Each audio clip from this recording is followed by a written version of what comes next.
de usted. Por lo tanto, tiene la palabra por 15 minutos. Muchas gracias. Pues honrado de estar aquí y sí, comienzo la presentación que había calculado efectivamente para unos 15 minutos.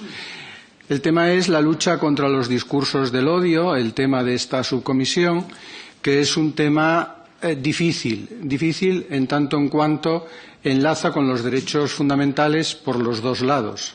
Es decir, la lucha contra los discursos del odio entiendo que pretende defender los derechos de las personas, pero al mismo tiempo, como vamos a mencionar, el incidir en el discurso, el incidir en la libertad de expresión, algo puede tener que ver con el derecho a la libertad de expresión, que es un derecho fundamental en cualquier sociedad.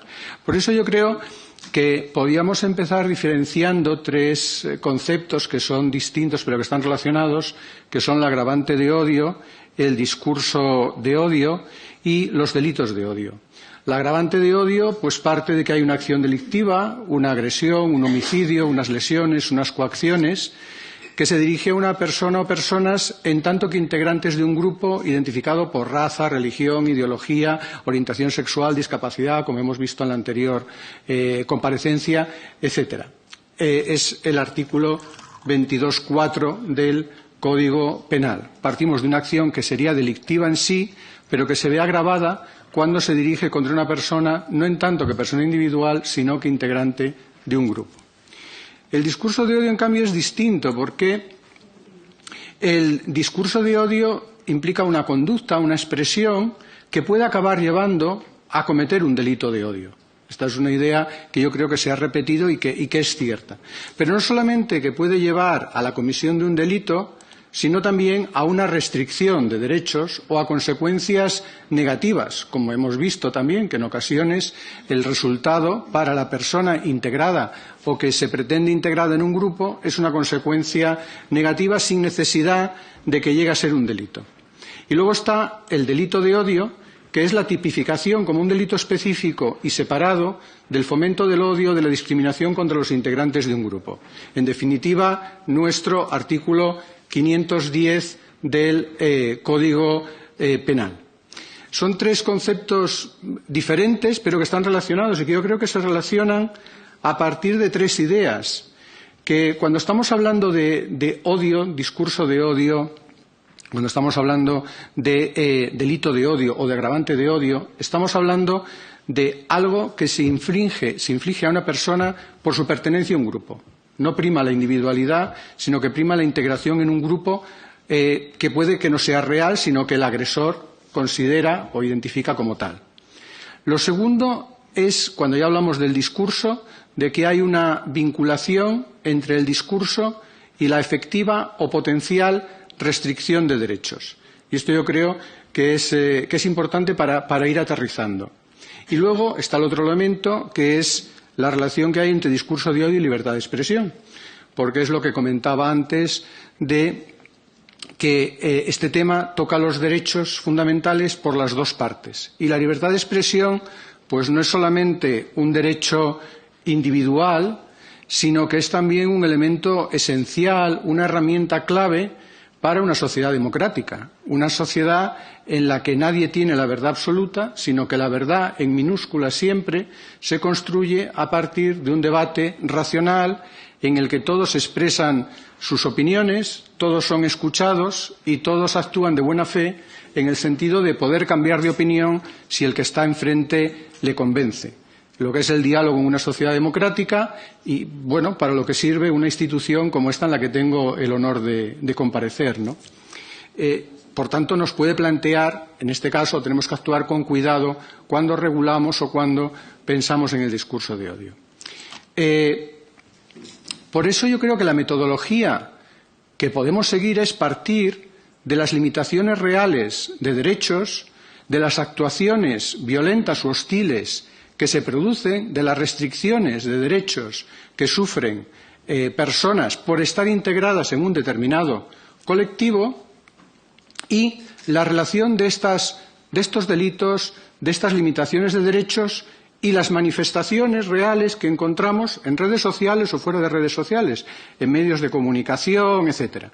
Y yo creo que este análisis, para ser productivo, tiene que hacerse sobre casos concretos, porque si no podemos tener tendencia a divagar o a decir generalidades, que es muy claro. Por eso yo a partir de ahora me centraré en el caso que conozco, que es el de la restricción de derechos en Cataluña en concreto en relación a los que manifiestan su oposición a los planteamientos nacionalistas. Es decir, es un ámbito pues muy concreto, muy delimitado, pero en el que hay bastante casuística, porque en Cataluña hay, es una evidencia, una reiteración de actitudes que impiden o que intentan impedir la ocupación del espacio público, la expresión de ideas en el espacio público por parte de quienes discrepan de los planteamientos nacionalistas. En universidades, en la calle o incluso en actos electorales. Aquí, por ejemplo,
Bien, estas son imágenes, no son todas las que hay, por supuesto, son las que encontré este fin de semana sin buscar mucho porque hay muchísimos más casos donde se ven el punto de partida en el discurso del odio, es decir, las restricciones efectivas de derechos y cómo, en este caso, esa restricción de derechos va acompañada de insultos, hostilidad y determinadas actuaciones que se han visto aquí y que ya digo que hay más. Insultos, gritos amenazantes, como se veía al final, lo de pim pam pum, que no quede ni uno. En otros vídeos que no están aquí, pues por ejemplo, gritos reiterados de sin piernas, sin brazos, nazis a pedazos, etcétera. Todo eso forma parte de una actuación que, ya digo, se repite en muchas ocasiones en que quienes son contrarios a los planteamientos nacionalistas pues pretenden ocupar el espacio público. Pero va un poco más allá de esto porque... Pasar a la siguiente diapositiva, a ver cómo lo hago. Así, aquí. Porque junto con estas actuaciones violentas, luego nos encontramos con lo que sería, yo creo, estrictamente discurso de odio, que es la legitimación de esas actuaciones violentas. Por ejemplo, antes veíamos una quema de una bandera que no era una bandera que hubiera comprado alguien para ejercer su libertad de expresión, sino que era una bandera que habían robado, habían quitado a sus propietarios para quemarla delante de ellos, ¿no?, como gesto de intimidación. Y esa acción luego es difundida en redes sociales, en este caso por una asociación de estudiantes que es el Sindicato de Estudiantes de los Países Catalanes. Esta misma asociación, pues por ejemplo, tiene un tuit. Una de las escenas en las que se veía como un grupo estaba empujando fuera de la universidad físicamente a unos estudiantes al grito de fuera fascistas, pues esta acción es reivindicada como legítima por esta misma asociación de estudiantes, el SEPC, Sindicato de Estudiantes de los Países Catalanes. Pero incluso también fuerzas políticas. Por ejemplo, el último vídeo, la última parte del vídeo, donde se veía volar un adoquín, pues es de un acto electoral del partido Vox en Vic durante la campaña electoral del año 2021, del 6 de febrero, y ese día 6 de febrero hay un tuit de la CUP que en sí no quiere decir nada, pero que si lo ponemos en relación con lo que luego pasó en Vic, pues puede tener algún sentido. Y más claro todavía este otro tuit de Eulalia Reguant, que era entonces, si no estoy equivocado, diputada en el Parlamento de Cataluña, en la que el signo de los antifascistas, Vic, y corred fascistas y Mossos, corred, que bueno, tiene una cierta connotación quizás amenazante, ¿no? Pero no solamente eso, otros responsables políticos también reivindican este tipo de actuaciones. Por ejemplo, hay este otro tuit del señor Oriol Junqueras en el que reivindica el acto en el que son expulsados los estudiantes de la Universidad Pompeu Fabra. Claro, toda esta legitimación de la actuación violenta y de la restricción de derechos, pues yo creo que contribuye o por lo menos facilita el que esas actuaciones se sigan repitiendo en lugar de frenarse, que es lo que debería haber. Pero no solamente eso, no solamente es la legitimación de la violencia, sino la legitimación de los legitimadores. Por ejemplo, antes veíamos dos tuits del Sindicato de Estudiantes de los Países Catalanes en los que se reivindicaban acciones violentas contra estudiantes constitucionalistas. Bueno, muy cerca de donde se realizaban algunas de las actuaciones que habíamos visto antes, hay un mural que no es una pintada, que es un mural que no se puede hacer más que con el consentimiento o la aquiescencia de la universidad, esto está en la Universidad Autónoma de Barcelona, con las siglas de esa asociación. Es decir, de esta manera la administración, la universidad pública, legitima a los que legitiman la violencia. Es decir, tenemos una manera en que se convierte en natural, en normal, la restricción de derechos. Con lo cual no es extraño que se pase de la legitimación de la violencia a la amenaza directa. Esta es una pancarta que apareció en unas fiestas locales en Barcelona de una asociación que se llama RAN, que salía antes porque esta asociación juvenil, había reivindicado el ataque a un periódico, Crónica Global, porque no estaba de acuerdo con su línea editorial. Y aquí se ve cómo se colocan juntas las actitudes machistas, LGTBifóbicas, españolistas, fascistas, racistas. Es decir, se mete ahí el españolismo como algo que tampoco es admisible y, además, con una advertencia muy clara, porque al final lo que dice es compórtate o recibirás, lo cual tiene también una cierta connotación de amenaza, que está colocado en una calle, en el marco de unas fiestas locales. Es decir, yo creo que desde mi perspectiva son ejemplos que podrían considerarse de lo que podríamos ser discurso de odio, en tanto en cuanto se dirige contra un grupo concreto y además con una llamada casi diría que directa a la violencia. Por tanto, a partir de aquí, ¿qué es lo que necesitamos? Y voy a concluir enseguida. Necesitamos que haya un diagnóstico, porque, repito, a mí la sensación que me da es que en el tema del discurso de odio se puede caer fácilmente en generalizaciones. Y eso sería una pérdida de tiempo, porque es cierto que, desde mi perspectiva, hay casos concretos en los que se aprecia esa relación entre determinados discursos y actuaciones que pueden ser delictivas o que pueden ser restrictivas de derechos. Y para eso hay que hacer un diagnóstico. Y cuantos más datos tengamos, mejor.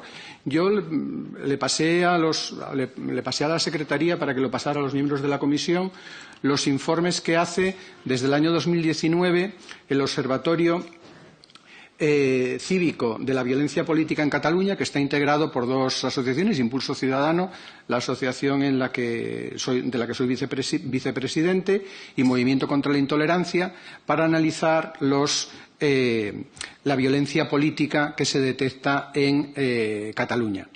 Por supuesto, es un informe incompleto, como lo son todos. Yo creo que la riqueza es que uno se complemente a otros. Y, por tanto, puede haber datos que aquí no están. De hecho, en los informes se explica, ¿no?, que el recurso que se sigue es no limitarse a los datos que pueden resultar de una denuncia, porque en ocasiones las denuncias no todo se denuncia, sino también ver lo que se ha publicado en redes, lo que se ha publicado en prensa, etcétera, etcétera, pero esto, claro, puede dar una imagen parcial.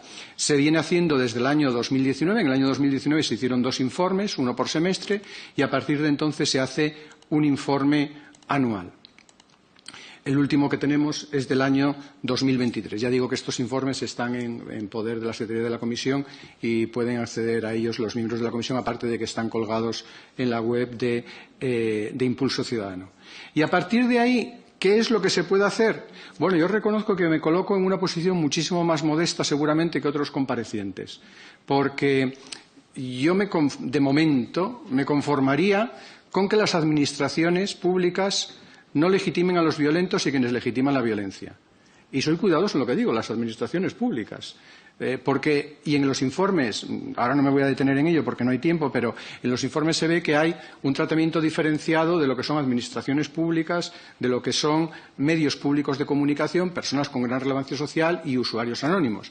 Todo tiene importancia, pero no se le puede dar el mismo valor. Por tanto, que las administraciones públicas, el poder público, no legitime a los violentos ni a quienes legitiman a los violentos. Me refiero, por ejemplo, a esta pintada que ponía antes, ¿no? ¿Qué más? Que los responsables públicos, porque, repito, si vamos a entrar en lo que hay en las redes, pues nos vamos a encontrar de todo, evidentemente. Y hay usuarios anónimos, hay personas que sin tener un usuario, una identidad que no se corresponde con la realidad, pues son personas que tampoco tienen una especial relevancia pública. Pero empecemos con los que son responsables públicos y exijamos que estos responsables públicos no legitimen la violencia. Aquí me estoy refiriendo, por ejemplo, al tuit que veíamos antes del señor Oriol Junqueras. Por tanto, que no se legitime a quienes legitiman la violencia y que los responsables públicos no legitimen la violencia ni la restricción de derechos. Y a partir de ahí, ¿qué más? Bueno, yo creo que habría que cesar en el uso de etiquetas y estigmatizaciones, porque al fin y al cabo todo tiene que ver con no considerar a la persona, sino considerarla como integrada en un grupo, y lo de poner etiquetas es algo muy fácil de hacer, pero que yo creo que tampoco contribuye a nada. Si hacemos un análisis de lo que hacen las personas, pues seguramente avanzaremos más que caer en etiquetas tan simples como las que en ocasiones vemos. Y, por tanto, darnos cuenta de que asumamos la radical igualdad y la radical singularidad de las personas, que no son términos contradictorios. Todos como individuos tenemos que ser iguales en nuestros derechos, por supuesto con nuestras circunstancias cada uno, evidentemente, y algunos necesitarán más apoyo que otros, pero esa radical igualdad como individuos tiene que ser reivindicada. Y al mismo tiempo la singularidad. No hay dos que seamos iguales y, por tanto, cuando se nos coloca no como una persona, sino como un peón dentro de un grupo, seamos o no seamos miembros de ese grupo, pues se nos está limitando y se están sentando las bases del discurso del odio. Yo, por mi parte, ya me he extendido más de los 15 minutos que había dicho y quedo a su disposición. Gracias, señor Arenas García. Y a continuación tienen la palabra las portavoces de los grupos parlamentarios de menor a mayor por el grupo parlamentario para contestar a las cuestiones que le han planteado los diferentes grupos parlamentarios. Tiene a usted ahora la palabra, señor Arenas García. Muy bien, muchas gracias. Bueno, por empezar intentando rebajar la tensión, la verdad es que durante las intervenciones se me vino a la cabeza una anécdota académica muy conocida. En una tesis doctoral, en un momento dado, dos miembros del tribunal se empezaron a discutir entre ellos y en un momento dado tuvo que el propio doctorando levantar la mano y decir, bueno, que la tesis es mía, cuidado, que el doctorando soy yo. Yo en algún momento he tenido esa sensación en los minutos previos. Les agradezco muchísimo las intervenciones que han tenido. Me han hecho muchas preguntas. Yo hablaba del peligro que hay de generalizar en estos temas y hemos ido ya más allá del discurso del odio, porque estamos hablando del 2017, de la ley de amnistía, del 1 de octubre, etcétera, etcétera, y se me han hecho algunas preguntas directas que intentaré responder, ¿no? Evidentemente. Empezando por lo de las fechas, son fechas diferentes, pero algunas son bastante cercanas. Por ejemplo, la de la Universidad Pompeu Fabra, lo de Vic es del año 2021. Lo de la Universidad Pompeu Fabra, me acuerdo que fue la víspera del ataque de la invasión rusa en Ucrania, o sea que es el año 2022, febrero del 2022. Y el vídeo que viene luego, donde pim pam pum, que no quede ni un, ese es de posterior, o sea que es del 2023 o quizá del 2024.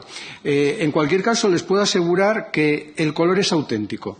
No son imágenes coloreadas como pueden ser las de la Segunda Guerra Mundial o nuestra terrible guerra civil. El color es real y se corresponde a estos años y algunos muy recientes, y vamos a tener que volver sobre eso, porque claro, me decía, ahora se cumple la legalidad. Me decía la señora portavoz del Grupo Socialista. Claro, estas tareas que tiene ser activista de a pie, esta misma semana, el lunes, me tocó ir a Cardedeu a grabar un vídeo en el Ayuntamiento de Cardedeu, en un edificio del Ayuntamiento de Cardedeu, donde hace unos días se ponía un letrero luminoso hablando del expolio fiscal y de la necesidad de la independencia. El lunes fui y resulta que habían cambiado el texto, pero ahora hablaban de la inversión en Madrid y en Cataluña en rodalías, en cercanías, perdón, y acababa diciendo independencia o miseria. Eso este lunes, en un ayuntamiento gobernado por el Partido Socialista. En un ayuntamiento gobernado por el Partido Socialista. Hay muchos ayuntamientos gobernados por el Partido Socialista. Impulso Ciudadano tiene un informe sobre eso, que no es el objeto del que estamos aquí, donde, por ejemplo, no se cumple con la ley de banderas. Y en el propio Cardedeu, cuando fui a hacer este vídeo, me di cuenta de que en la sede de la policía local estaba la bandera de Cataluña, la señera, estaba la bandera del Ayuntamiento de Cardedeu, pero no estaba la bandera española. Es decir, faltaba la bandera española. Pueden decir, hombre, un símbolo. Bueno, la ausencia de un símbolo es también un símbolo. Y en este caso estamos hablando de la policía local, es decir, de señores que llevan pistola. Y yo aquí soy sensible. ¿Por qué? Lo ha mencionado la señora Llanos de Luna. En algunas de las ocasiones que se han visto aquí, que yo estuve presente en algunas de ellas, efectivamente, nosotros les pedimos a los Mossos de Escuadra que actuaran. Teníamos un Mosso de Escuadra al lado. Y le dije, oye, es que se están cometiendo delitos. Dice, bueno, presenta una denuncia. Digo, es lo que estoy haciendo. Presentar una denuncia es informar a la autoridad, en este caso a la policía, de que se está cometiendo un delito del que tú eres testigo, un delito en concreto de coacciones. Y me dice, usted sabrá derecho, pero yo tengo órdenes. Entonces, claro, cuando nosotros en Cataluña, los que no comulgamos con el nacionalismo, no,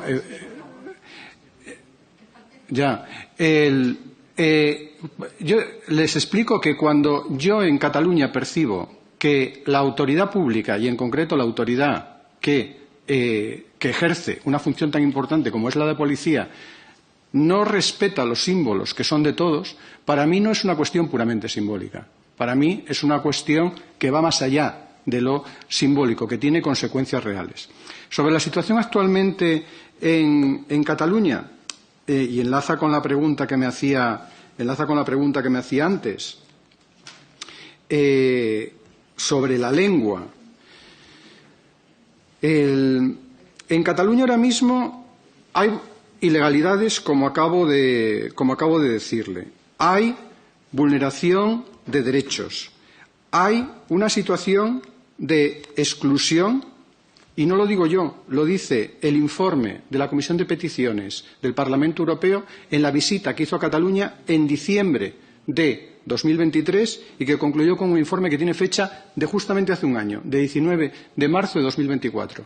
Y en ese informe de la Comisión de Peticiones la misión que vino a España, una misión en la que había una diputada letona, un diputado alemán, una diputada italiana, dijeron que lo que veían, en este caso en la escuela, porque venían a estudiar la situación de la escuela, ya que me ha preguntado por la lengua, era una situación de vulneración de derechos. Yo no lo he mencionado, pero lo ha mencionado la señora portavoz del Grupo Popular, el caso de Canet, una familia que se vio asediada que se vio hostilizada. La Fiscalía, en este caso, actuó porque había pedido no estudiar en catalán, no. Había pedido estudiar 75% en catalán y 25% en castellano.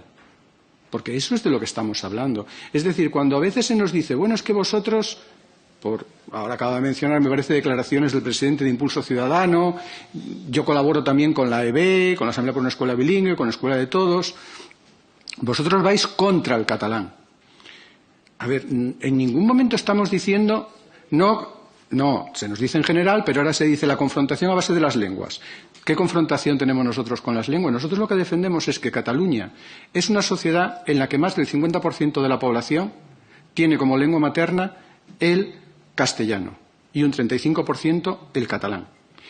A partir de ahí, en la escuela solamente se utiliza como lengua vehicular el catalán. Es más, las instrucciones del Departamento de Enseñanza dicen que la lengua de la institución es el catalán, punto, no el castellano, que todas las comunicaciones tienen que hacerse en catalán, que incluso las comunicaciones de los profesores entre sí tienen que ser en catalán, que hay que intentar que todas las conversaciones que se tengan en el ámbito educativo sean en catalán. ¿Por qué? Si somos una sociedad bilingüe, ¿por qué no se pueden utilizar las dos lenguas? Nosotros esa es la pregunta que hacemos. Es decir, la confrontación no es entre los que quieren catalán y castellano, la confrontación es entre los que queremos que haya catalán y castellano como corresponde a una sociedad bilingüe y los que quieren que haya solamente catalán. Y entonces ahí podemos entrar a ver por qué siendo la sociedad bilingüe, por qué siendo una sociedad en la que están presentes las dos lenguas, en ese ámbito concreto que es la escuela, tiene que estar solamente el catalán. Yo no creo que ahí estemos buscando ninguna confrontación en relación a este tema. Sobre la situación, ya digo, en este momento hay menos incidentes, pero había que plantearse ¿por qué hay menos incidentes? Hombre, si después de que haya indultos, si después de que haya una modificación del Código Penal de acuerdo con lo que piden los partidos nacionalistas, si después de una amnistía, si después de que las instituciones del Estado estén desatendiendo las peticiones que se hacen para que vigilen, por ejemplo, que velen por el cumplimiento de la ley de banderas o porque el castellano sea también una lengua vehicular en los centros. Si el Ministerio de Educación se niega a pedir la ejecución de la sentencia del 25%. Si el Gobierno no recurre ante el Tribunal Constitucional el Decreto Ley 5/2022 y la Ley 8/2022 que intentaron impedir la ejecución de la sentencia del 25%. Si todo eso está sucediendo, ¿para qué vas a liarla? Si ya lo estás consiguiendo todo. Ahora bien, tenemos indicios de que en caso de que no se cumpliera lo que ellos están diciendo, obrarían en la misma línea. ¿Por qué? Tenemos el ejemplo del padre de Canet. El caso de la familia de Canet, el padre de la familia, aunque el que tuvo visibilidad pública fue el padre de la niña, es de finales del 2021. Y en esta época reciente, desde Balaguer, que había sido muchos años antes, no habíamos tenido una reacción tan virulenta en contra de una decisión judicial como la que tuvimos en el año 2021. Es decir, en el momento en el que se percibe algún tipo de riesgo para el status quo que se está manteniendo, gracias a la colaboración de las instituciones centrales del Estado, hay que decirlo, la reacción es más virulenta, porque el acoso que sufrió esa familia en el año 2021 fue muy importante. Y hay otro caso, yo creo, muy significativo en el año 2023. La enfermera que fue despedida, no se le renovó el contrato en el Valdebrón, como consecuencia de haber hecho unas críticas en relación a la exigencia del nivel C1 de catalán. La reacción fue virulenta, a mí mismo me sorprendió, porque yo en aquel momento pensé, bueno, lo que harán será el decir que no llevaba mascarilla, que tal y que cual, pero que por supuesto que respetan la libertad de expresión y tal. No, el consejero responsable de educación, en una entrevista en la radio, dijo que también se la estaba expedientando, porque se le abrió un expediente, por las críticas que hacía a la exigencia de catalán. Es decir, se reconoce por parte del poder público que estás tomando represalias contra un trabajador de un servicio público porque su opinión sobre la exigencia lingüística no coincide con la del Gobierno. Y se dice tranquilamente, se dice sin ningún problema. Dicho sea de paso, nosotros, Impulso Ciudadano, presentó una denuncia a Fiscalía que se archivó, porque entendíamos que se estaba vulnerando el derecho, en este caso, a la libertad de expresión de la enfermera. Por eso, los indicios que tenemos, y no solamente son indicios, repito, el informe de la Comisión de Peticiones del Parlamento Europeo es de hace justamente un año, los indicios que tenemos es de que la situación, si no está como estaba hace unos años, es porque no hay necesidad de ello, porque se está consiguiendo todo lo que se quiere. Pero ni se está cumpliendo con la legalidad, ni se respetan los derechos, como reconoce la Comisión de Peticiones, se produce exclusión y, además, la actitud en aquellos casos en los que hay el más mínimo problema, la más mínima objeción al plan que están desarrollando los nacionalistas, la reacción es más virulenta de la que teníamos hace unos años. Muchas gracias.